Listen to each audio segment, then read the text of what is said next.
My name is Rachel Carter. I am 28 years old, and for most of my life, my father was the one person who truly saw me.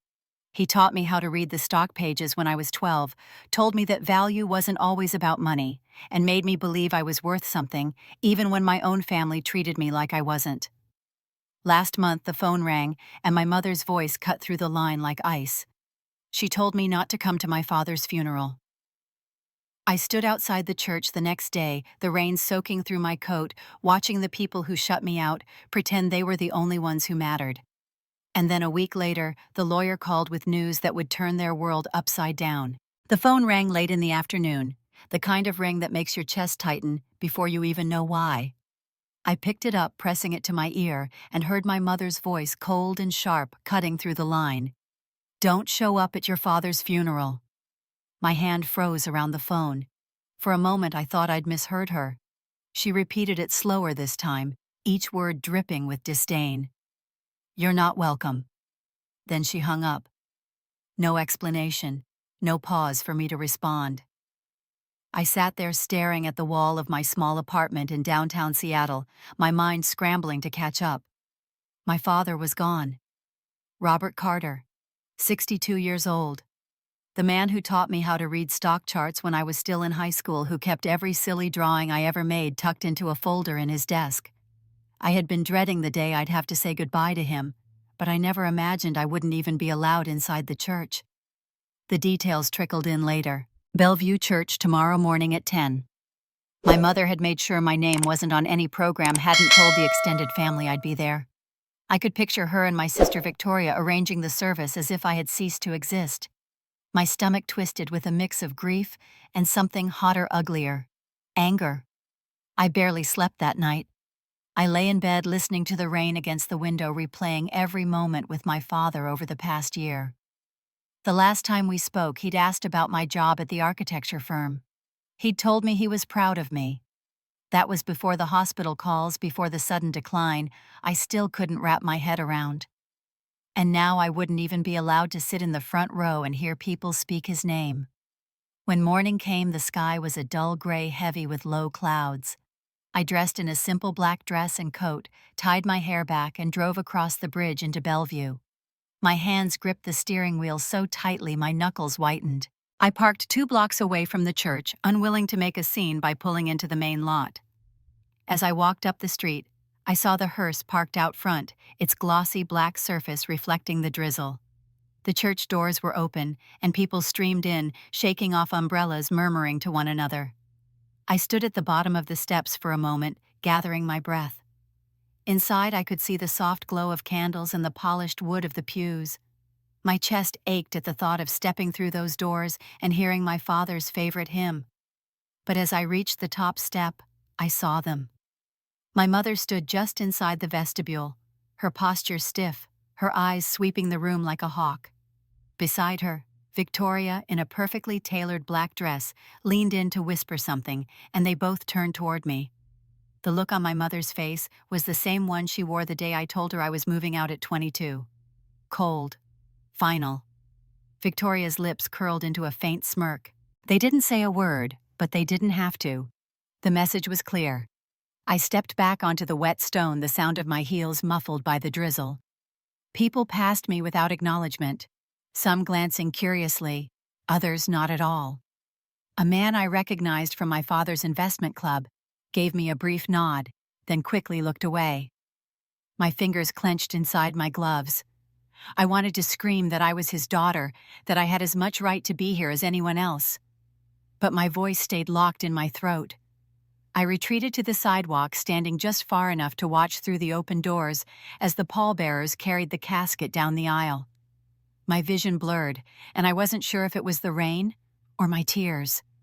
Emma Brooks appeared at my side, holding an umbrella over both of us. She didn't say anything at first, just stood there with me in the drizzle. When she finally spoke, her voice was quiet. "I'm so sorry, Rachel. He would have wanted you there." I swallowed hard, my gaze fixed on the dark wood of the casket as it disappeared into the church. My father was in there, and I was out here barred like a stranger. The ache in my chest deepened, but under it, something else began to take root. It was small, but it was steady, a flicker of resolve I hadn't felt in a long time. I didn't know how or when, but I knew one thing: this wasn't the end of the story. When I was a kid in Bellevue, my father had a habit of pulling me into his home office on Sunday mornings, while the rest of the house was still quiet. He would sit me down at the big oak desk with a cup of hot chocolate, push the Wall Street Journal across to me, and ask me to find the headline that mattered most that week. At first, I picked the ones with the biggest pictures, but over time, I learned to read the numbers beneath the words, the charts tucked in the corners. He explained what a dividend was before I could drive a car. He taught me that a company's story was hidden in its quarterly reports, and that Microsoft's history was as much about vision as it was about profit. Those mornings felt like our own little world. Outside the office door, my mother might be clattering dishes in the kitchen, her voice carrying a sharp edge if she called for me and I didn't answer. Victoria would be sprawled on the couch watching television, barely looking up when I passed. In their eyes, my time with Dad was indulgence, not education. My mother once told me I was spoiled, that I was living off his attention the way some people lived off handouts. I never forgot the sting of those words. Still, my father never wavered.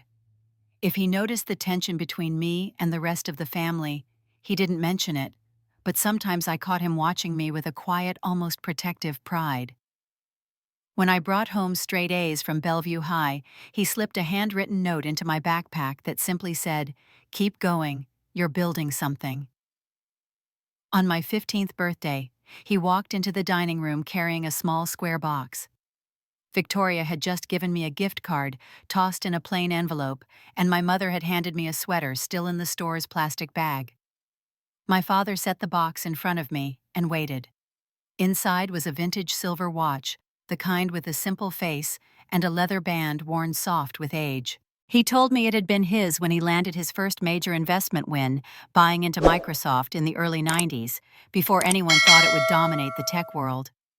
I remember tracing the smooth glass of the watch face with my fingertip, feeling the weight of it in my palm. My mother's expression tightened, and Victoria gave a little snort, muttering something about how I'd probably lose it in a week.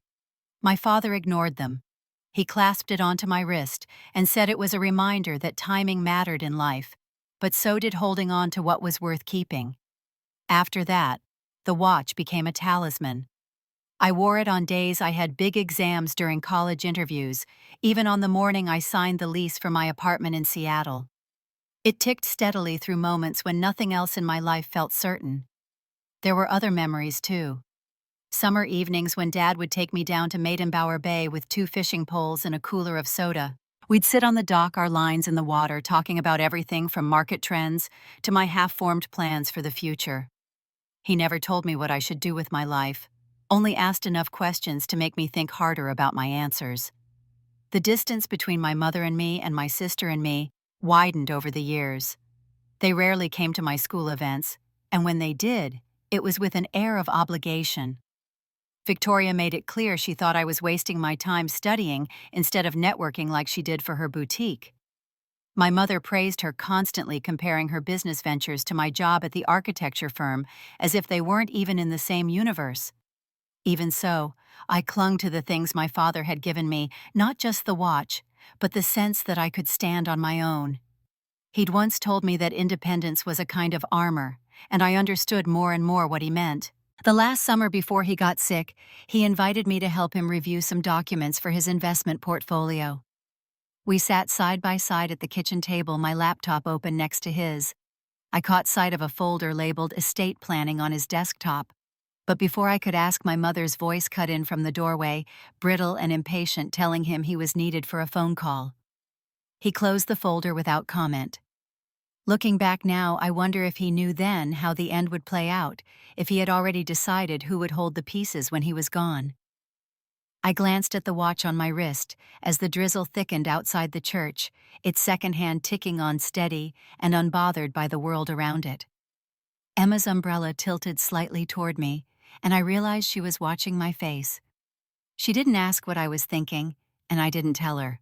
The sound of the hymn from inside reached us faintly, each note tugging at the part of me that still wanted to run inside and claim my place.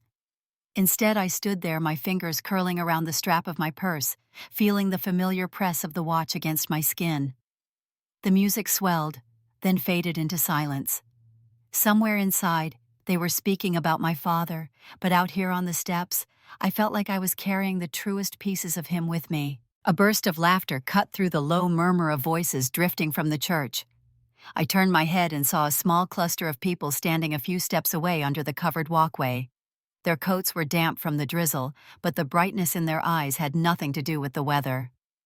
At the center was Karen Ellis, her perfectly styled hair untouched by the rain, her phone held loosely in one hand. She leaned in toward the group, whispering something, and they all glanced in my direction. I knew that look. It was the same one kids used to give in high school hallways when someone's name was scribbled on the bathroom stall. A smirk passed between two of the women, and one of them muttered loud enough for me to hear, "Isn't that Rachel Carter? The one who got banned from her own dad's funeral?" The words hit like a slap, sharp and hot across my face. Karen tilted her head, feigning surprise when our eyes met, then said to the group in a voice that carried just enough, "Guess she didn't get the message." A ripple of quiet laughter followed. My throat tightened, and for a second, I couldn't tell if the dampness on my cheek was from the rain or from the humiliation settling deep in my chest. I forced myself to look away, focusing on the slick pavement under my shoes. My hands curled into fists inside my coat pockets, nails pressing into my palms. A dozen things I could say rose up in my mind, each one sharper than the last, but none of them made it past my lips. The thought of giving them any reaction felt like handing them exactly what they wanted. A man I vaguely recognized from Bellevue High walked past, his gaze flicking between me and Karen's group before he quickly looked away. That quick, awkward turn of the head said more than words ever could. They had all heard, and they had all decided where to stand. I took a slow breath and tried to anchor myself in the sound of the rain tapping against the stone steps. My chest ached with the need to be anywhere else, somewhere I didn't have to pretend I was invisible. My eyes kept darting toward the church doors, the warm light spilling from inside, making the cold outside feel sharper. Movement beside me caught my attention. Emma Brooks appeared, stepping out from the small crowd of guests waiting to go in. She was in a dark green coat, her hair pulled back neatly, a small umbrella in her hand. Without a word, she moved to my side and lifted the umbrella so it covered both of us. Her hand brushed against mine briefly, the contact grounding me in a way I hadn't expected. She didn't need to ask what was wrong. She had always been the kind of friend who could read the truth between silences. I glanced at her and managed the smallest smile, though my throat still burned. Karen's voice carried over again, pitched just loud enough, "Poor thing standing out here like she belongs." Emma's jaw tightened, but she didn't rise to it. Instead, she shifted slightly so that her back blocked me from their view. The simple act sent a flicker of warmth through my chest, one that cut through the damp air. We stood there for a while, the muffled sound of the service filtering out the rain, softening into mist. People moved in and out of the doors, some brushing past without acknowledgement, others giving quick, pitying glances. I wondered how many of them knew my father had taken me fishing on Saturday mornings, how many of them had ever heard him call me the sharpest mind in the family. Probably none. Emma finally spoke, her voice low enough that only I could hear. "They don't get to decide who you are, Rach. Not today, not ever." I swallowed against the knot in my throat, nodding once. The words didn't erase the sting of the whispers, but they settled in my chest like a small shield. Karen's group eventually drifted inside, their laughter fading as the doors closed behind them. I kept my eyes on the wet pavement, letting the moment pass without giving it more air. Emma stayed close, her presence a quiet reminder that I wasn't entirely alone, even if it felt that way. When the organ music swelled again, signaling another hymn, Emma glanced at me, as if to ask if I wanted to go in. I shook my head. It wasn't about the physical space anymore. I could have been standing in the front pew and still felt pushed out. A cold breeze swept down the steps, carrying the scent of wet pine from the trees lining the street. I pulled my coat tighter and focused on the rhythm of my breathing, the steady tick of my father's watch beneath my sleeve. Inside, voices rose in unison, speaking words I couldn't quite hear, but I could guess. Memories, platitudes, the kind of carefully chosen stories that leave out the cracks.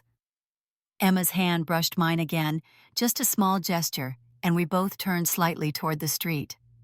There was nothing more to watch at the doors. The real part of this day for me wasn't in there. It was in what came next, whatever that might be. By the time I got back to my apartment that night, the city was quiet under a thin layer of mist.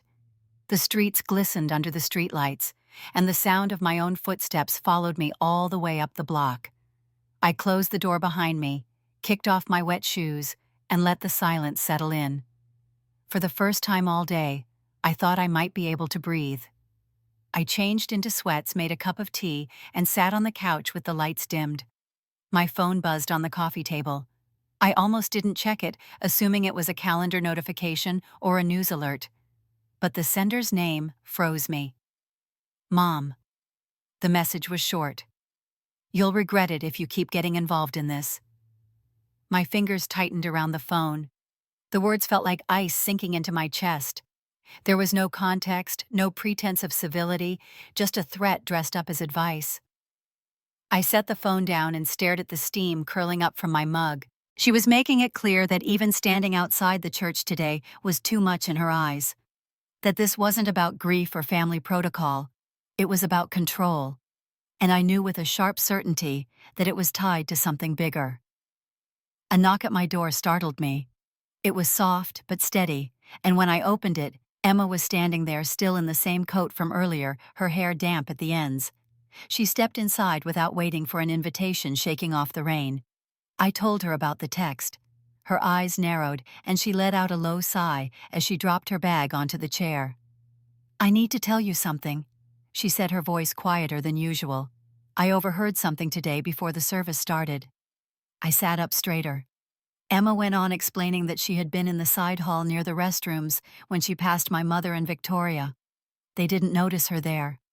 She heard my sister say she was worried about what Dad left behind, especially the Microsoft shares. Over $2 million worth, plus the Bellevue house. They were convinced he might have left most of it to me. The words landed heavily, each one confirming the suspicion I hadn't wanted to admit to myself. I thought back to the folder on my father's computer that summer, the one labeled estate planning. Maybe this was why my mother and sister had been so adamant about shutting me out. It wasn't just resentment or favoritism, it was fear. Emma leaned forward, her expression firm. They're scared, Rach. That's why they're doing all this. I could hear the faint hum of the refrigerator in the background, the ticking of the watch on my wrist. My mind was already racing ahead, trying to piece together what Dad might have arranged and why no one had said a word to me. I reached for my phone again, scrolling back through old texts from my father. The last one was from 2 weeks before he died, reminding me to trust my instincts. It felt heavier now, layered with meaning I hadn't caught at the time.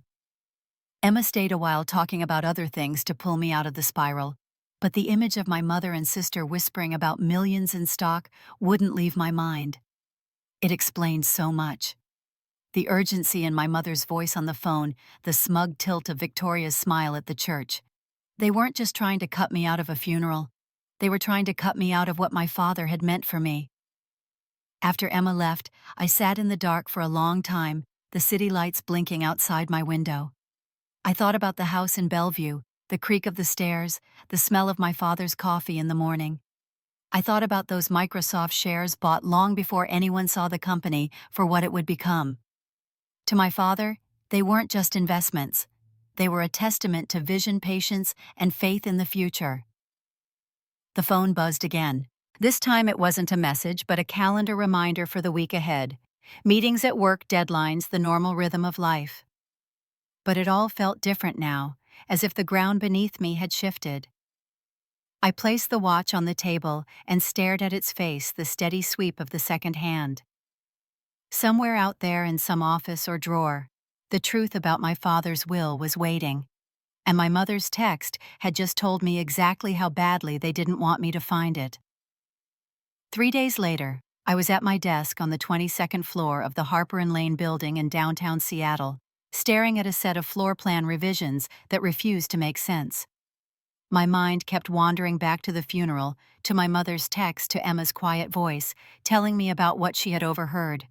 The murmur of office chatter and the faint hum of the copier filled the air, but I felt detached from it all, as if I were watching through glass. A shadow fell across my desk, and I looked up to see a man in a dark gray suit holding a leather briefcase. His hair was salt and pepper neatly combed, and his eyes were steady but not unkind. "Rachel Carter?" he asked. I nodded slowly, my pulse quickening. "I'm Mark Sullivan," he said, extending a business card. "I represent the estate of your father, Robert Carter." I blinked at the card, the embossed letters sharp against the white stock, and then back at him. He continued in a calm, measured tone. "I'd like to speak with you privately if you have a moment." I led him to a small conference room at the end of the hall. Once the door closed, he set his briefcase on the table and opened it, removing a slim folder. "As you may know, your father left a will," he said. "You are named as the primary beneficiary." I felt my hands go cold. The words sounded surreal, like something I might have imagined late at night when the world was quiet. I didn't know," I managed. "My mother never mentioned any will." His gaze didn't waver. "That doesn't surprise me, Miss Carter." He paused, then added, "Your father's wishes were very clear. The reading of the will is scheduled for this Friday at my office in Capitol Hill. I'd like you to be there." Questions tumbled through my mind, each one louder than the last. Why was I the primary beneficiary? What exactly had my father left? And why did I have the sinking feeling that this was about to turn into something far messier than a simple reading of documents? Mark slid a piece of paper across the table with the address and time of the appointment. I hesitated before taking it. My voice was low when I asked, "Is there anything I should be prepared for?" His expression tightened slightly, as if weighing how much to say. "Just be aware that other family members may not take the news well." The understatement made my chest tighten. I thought of my mother's message, of Victoria's smirk at the church. I could already picture the storm brewing. Back at my desk, I slipped the paper into my bag, careful not to let my coworkers see. The rest of the day passed in a haze. Every time my phone buzzed, I half expected it to be another message from my mother, some new attempt to intimidate me. But the screen stayed mostly blank, except for a short check-in text from Emma. That night, I sat at my kitchen table with the envelope from Mark beside me, unopened. My tea went cold as I stared at the neat handwriting of the address. Capitol Hill wasn't far, but it felt like another world. I knew that walking into that office on Friday might change everything. Part of me wondered if this was a setup. My mother had enough connections to twist a situation to her advantage, and Victoria had inherited her talent for manipulation. I imagined them sitting together, plotting ways to turn the will into a weapon against me, using the law as their shield. Still, there was something in Mark's steady manner that made me think this wasn't a trick. He had spoken about my father's wishes with a certain weight, the kind you can't fake. It was enough to keep me from tearing up the address and pretending none of this was happening. I finally pushed the envelope aside and picked up my father's watch from the counter, feeling its familiar weight in my hand. The second hand swept forward each tick, a reminder that Friday was coming, whether I was ready or not. Across town in my mother's living room, I could imagine the way the light from the chandelier glinted off the polished mahogany table. I knew the scene without having to see it. Victoria would be sitting straight-backed, her manicured nails tapping against her wineglass. David, always eager to play the strategist, would lean forward with his elbows on the table, speaking in that low, deliberate tone he used when he thought he was the smartest man in the room. And my mother, poised at the head of the table, would be listening with that cool expression that meant she had already made up her mind. What I didn't know until later was exactly how deep they were willing to go. According to Emma, who heard part of it through someone she knew at my mother's country club, they had already contacted a private attorney, someone named Gregory Walsh.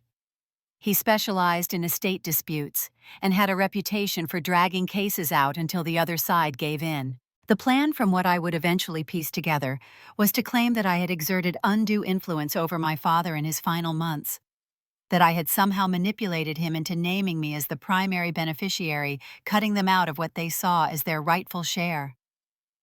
The irony made my stomach twist. My father had been the one reaching out to me, not the other way around. But the truth had never been my mother's strong suit. Thursday afternoon, less than 24 hours before the reading of the will, I was at my desk when an email popped up from an address I didn't recognize. No subject line, just a single sentence in the body of the message and an attachment. You should see what they're planning. My first instinct was to delete it. The last thing I needed was to get pulled into some phishing scam or family drama through my work account. But something in the tone of that sentence made me hesitate. I clicked open the attachment, holding my breath as the document loaded. It was an internal email chain between Victoria, my mother David, and Walsh. The earliest message was from Victoria, dated 2 days after the funeral, asking if there was any legal way to contest the will before it was read. Walsh replied that there were options if they could prove I had been in a position to sway my father's decision. David chimed in with a list of talking points they could use, painting me as emotionally manipulative and financially unstable.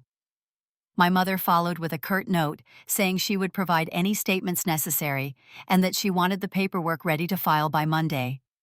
I stared at the screen, my pulse hammering in my ears.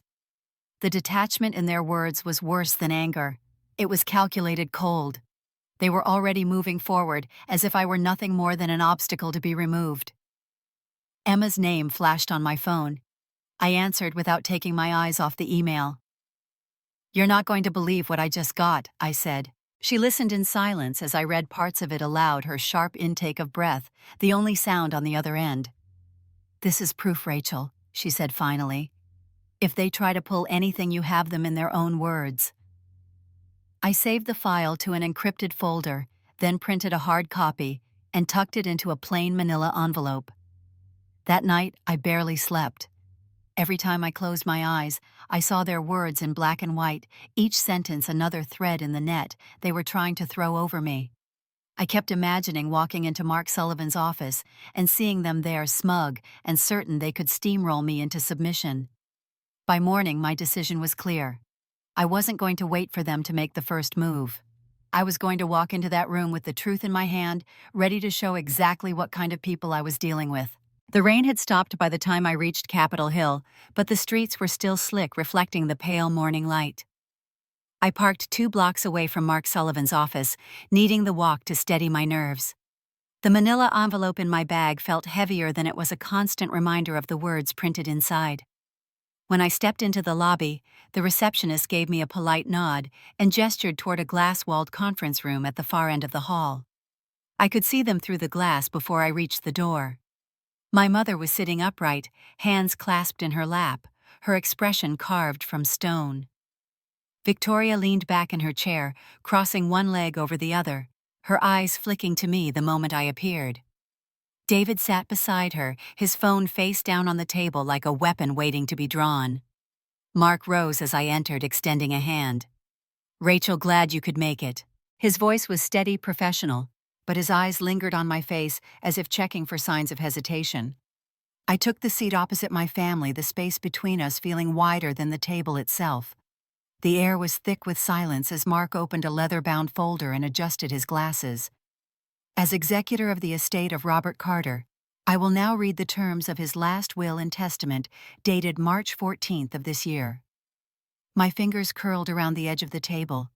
Mark's voice was calm, each word deliberate. "To my daughter, Rachel Carter, I leave all shares held in Microsoft Corporation, currently valued at $2,180,000, as well as my residence in Bellevue, Washington, with the trust and confidence that she will preserve and utilize these assets with wisdom and integrity." The words seemed to echo in the room even after his voice stopped. For a few seconds there was nothing but the faint hum of the overhead lights. My mother's eyes didn't move from the folder in front of her, but the color had drained from her face. Victoria's mouth was slightly open, her gaze snapping from Mark to me, as if the sentence needed translating. Then the silence cracked. "This is absurd," Victoria said, her voice sharp. She turned to Mark. "There must be some mistake. My father would never cut us out like this." Mark's tone didn't change. These were his explicit instructions, confirmed in the presence of 2 witnesses. Linda's voice finally entered the fray, low but laced with venom. You manipulated him. You spent years planting ideas in his head. I felt my pulse in my throat but kept my voice steady. No, I spent years having conversations with him you didn't bother to have. David leaned forward, his hands on the table. We will be contesting this. His eyes slid to Mark. You'll be hearing from our attorney. Mark closed the folder and folded his hands. You are free to pursue any legal action you see fit, but the will is valid and enforceable. The assets will be transferred to Rachel unless a court orders otherwise. My mother pushed her chair back with a scrape, standing so abruptly the chair wobbled. She looked down at me, her eyes cold and unblinking. Enjoy it while it lasts. She turned toward the door, and Victoria followed, muttering to David under her breath. I stayed seated, my hands resting flat on the table, feeling the heat rise in my cheeks. Mark's gaze met mine, and he gave a slight nod, as if to say this was only the first step.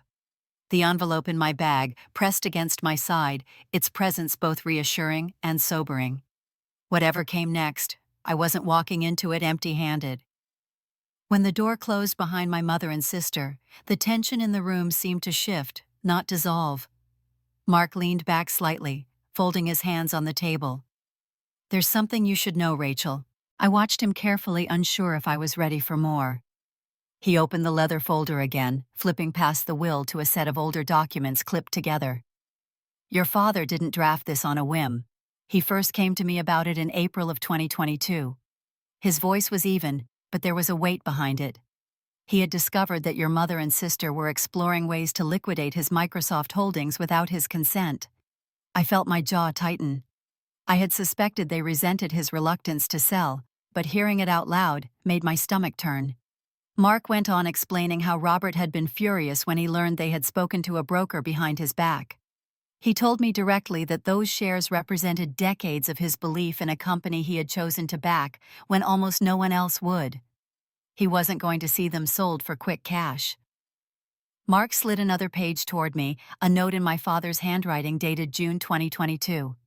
It was addressed to Mark and mentioned my name. Only Rachel understands the value of this beyond the money. She knows why I held on to them. She will keep them safe. The words blurred for a moment as I blinked hard. My throat felt tight, my fingers pressing against the edge of the paper. Mark's voice softened. He made it clear that his decision wasn't about favoritism, but about trust. He believed you were the only one who would protect what he built. Before I could respond, there was a knock at the door. Mark opened it to reveal a tall man in his late 50s with kind eyes and a weathered leather jacket. Rachel, this is Thomas Reynolds, Mark said. He was one of your father's oldest friends. Thomas stepped in and shook my hand warmly. I'm sorry we're meeting like this. I nodded, still trying to find my voice.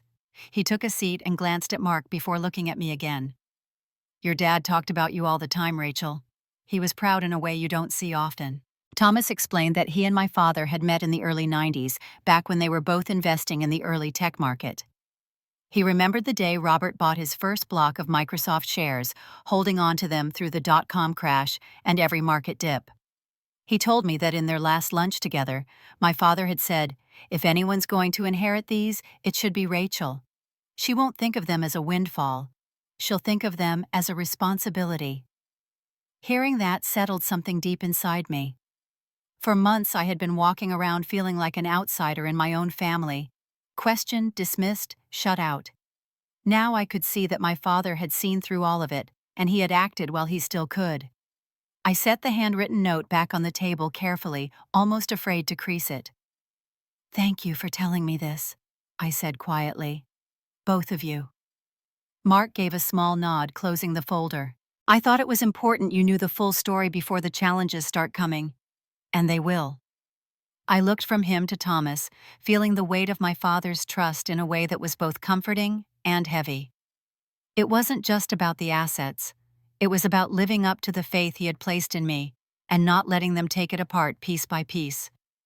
For the first time since the funeral, the anger in my chest gave way to something else entirely.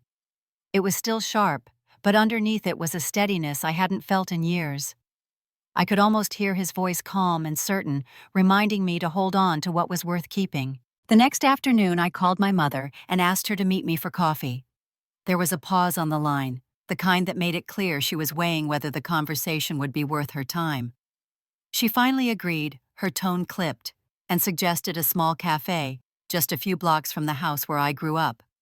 When I walked in, she was already there, seated at a corner table with her coat draped over the back of the chair. Her posture was perfect, her hands folded neatly on the table, as if this were a business meeting. I took the seat across from her, setting my bag on the floor.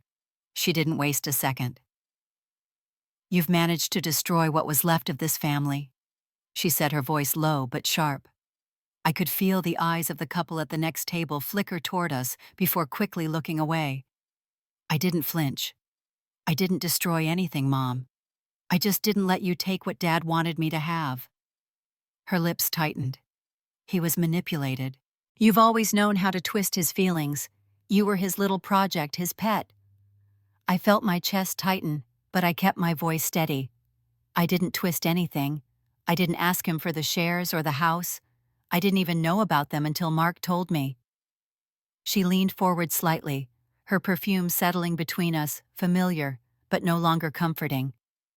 "Do you have any idea how much Victoria has sacrificed for this family?" I met her gaze without looking away. "I know exactly how much she's done for herself, and I know you were both ready to sell those shares the second you got the chance." A faint flush rose on her cheeks. "Those were assets we could have used," she said, emphasizing the word we. I shook my head. "They were his, and he made his choice. I'm not taking anything from you. I'm keeping what he trusted me with." The silence that followed was heavier than any raised voice. She stared at me for a long moment, her eyes narrowing just enough to let me see the anger burning beneath the surface. "You think this is over?" she asked finally. I didn't answer. She reached for her bag, slipping her arms into her coat with deliberate slowness. Then she stood looking down at me as if I were a stranger she had just decided she didn't like.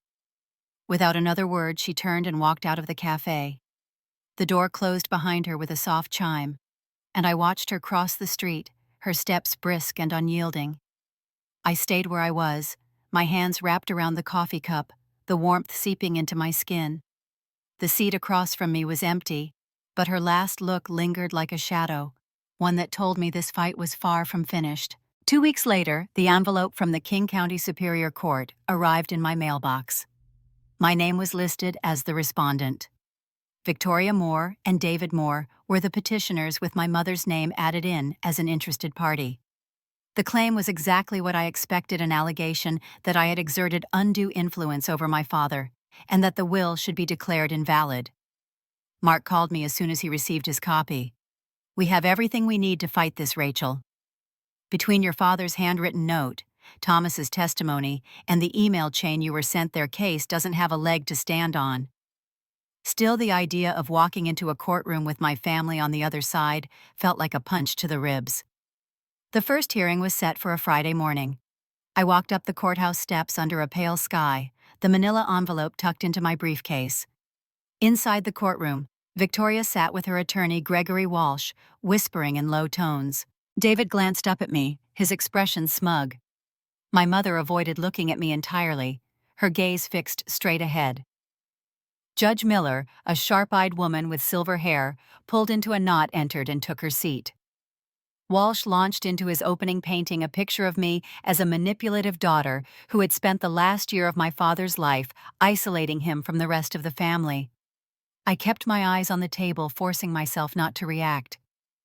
When it was Mark's turn, he was calm and methodical. He presented the signed and dated will, the witness affidavits, and my father's note naming me as the only person he trusted to manage the assets. Then he introduced Thomas, who testified about my father's unwavering belief in holding the Microsoft shares and his explicit decision to leave them to me. Finally, Mark handed up printed copies of the email chain between Victoria, David, my mother, and Walsh, detailing their plan to have the will overturned before they even knew its contents in full. Judge Miller's eyebrows lifted slightly as she read. By the second day, it was clear their arguments were unraveling. Under cross-examination, Victoria admitted she had contacted a broker about selling my father's shares while he was still alive, and David conceded that neither of them had visited my father more than twice in his final year. My mother remained silent, her jaw tight as the cracks in their case widened. On the final morning, Judge Miller delivered her ruling. The petition to invalidate the will is denied. The court finds no evidence of undue influence and concludes that the decedent acted of his own volition. Petitioners are ordered to pay all legal fees incurred by the respondent. The words settled over the room like the closing of a heavy door. Victoria's face went red, her lips pressed into a thin line. David leaned back in his chair, staring at the ceiling, as if it might offer an escape. My mother finally looked at me, her expression unreadable, but her eyes carried the same coldness as before. Outside the courthouse, reporters were waiting. Local news outlets had picked up the case, drawn to the drama of a family dispute over millions in stock. Cameras flashed as Mark and I stepped down the marble steps. I kept my head high, answering only the basic questions while Mark handled the rest. That evening, an article appeared online with the headline, "Heiress Wins Court Battle Over Microsoft Stock Family Ordered to Pay Legal Fees." The story spread quickly, and by the next day, neighbors, acquaintances, and even old co-workers of Victoria's had read it. Emma texted me a link with a single line, "This is going to sting for them." I didn't reply right away, but I could picture the way Victoria would force a smile in public while seething inside, and the way David would avoid making eye contact at the grocery store. The legal fight was over, at least for now, but the quiet war between us was far from finished. I met with Mark in his office on a quiet Tuesday morning, the rain streaking the windows in thin silver lines. We went over the final transfer documents for the shares and the title to the Bellevue house. Once the paperwork was signed, I felt a weight I hadn't realized I was carrying slide from my shoulders. It was mine now, all of it, but that didn't mean I wanted to keep it all untouched. That afternoon, I called my financial advisor and told her I wanted to liquidate a portion of the Microsoft stock. We worked through the numbers until we settled on a plan: sell enough to free up $1 million, leave the rest invested, and keep the Bellevue property in my name. I already knew where that million would go. 2 weeks later, I sat at my kitchen table drafting a letter to the World Health Organization's U.S. office. I explained who I was, how I had come into this inheritance, and why I wanted a substantial portion to go toward funding global public health initiatives. It felt strange to put something so personal into words for strangers, but I wanted them to understand this wasn't charity for the sake of appearances. It was about doing something meaningful with what my father had trusted me to guard. A month after the wire transfer, an envelope arrived with the WHO emblem stamped in blue on the flap. Inside was a letter from Samantha Green, the head of their U.S. Partnerships Division. She thanked me for the donation and invited me to a donor recognition event in New York later that spring. I sat with the letter in my hands for a long time, smiling at the thought that a choice made in my small Bellevue kitchen could ripple out to places I'd never see. The attention I hadn't sought found me anyway. A coworker from my old marketing job, someone who had once told me to stop coasting on my father's coattails, wrote a long post about me on Reddit.